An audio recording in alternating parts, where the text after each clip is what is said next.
It sounds like the stuff of romance novels or cheesy movies, but the reality is, if you have love, you can overcome so much. It's a story that has seen a great passage of time in a changing world and that remains relevant to this day. Mary was born in Britain and Jake was born in Trinidad. When they fell in love in 1940s England, back when being an interracial couple was far less socially accepted than it is today. They were ostracized socially and even by their family, but they stayed together. They were fighting a war of life and love, but also an actual war. Jake was serving in the UK during World War II. This is how their love conquered all. Hello, wonderful people. I'm Dane Peterson from WonderBot, and here is 70 years ago, she was kicked out for loving a black man.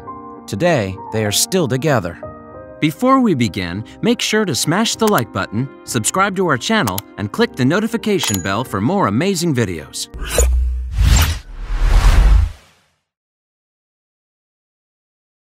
Mary told the Daily Mail that she met Jake when he came over during the war from Trinidad as part of the American forces stationed at the Burton Wood base near her home in Lancashire.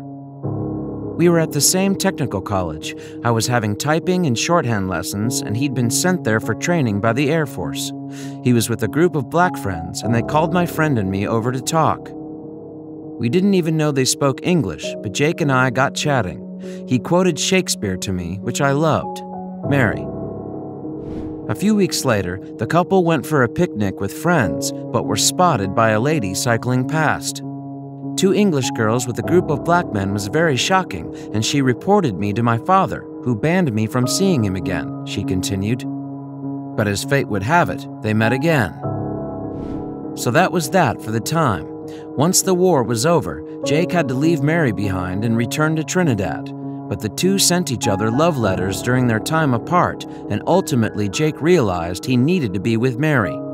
He returned to the UK a few years later and asked her to be his wife.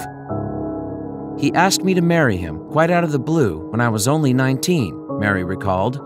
When I told my father I was going to marry Jake, he said, "If you marry that man, you will never set foot in this house again." He was horrified that I could contemplate marrying a black man, she revealed. My father threw me out, and I left with only one small suitcase to my name. No family came to our register office wedding in 1948. The first years of our marriage living in Birmingham were hell. I cried every day and barely ate, she continued. No one would speak to us. We couldn't find anywhere to live because no one would rent to a black man, and we had no money. Even though they loved each other, marriage was not an easy thing for the Jacobs, not when society was nowhere near ready to accept an interracial couple. Mary recalls the difficult memories of their first years. People would point at us in the street. Then I gave birth to a stillborn son at 8 months. It wasn't related to the stress I was under, but it broke my heart, and we never had any more children, she revealed. But gradually, life became easier.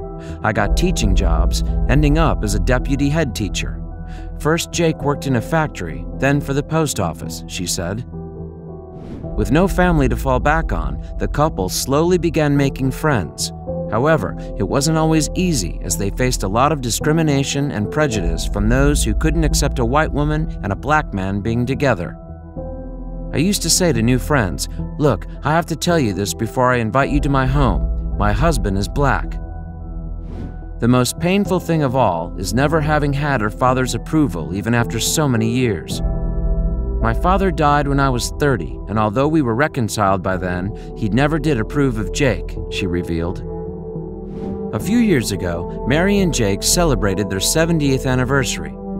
I feel so fortunate to have met and married Mary, but it saddens me that we could not be accepted by society.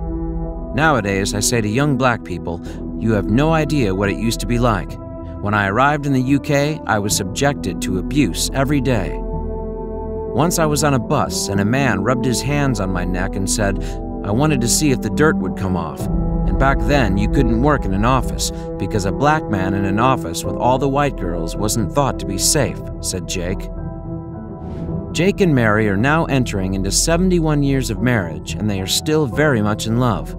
Unfortunately, Mary has a slight form of Alzheimer's coming on, so they are making the most of the time they have while they have it. but they've had an amazing life together and they made it happy despite all the barriers that stood in their past.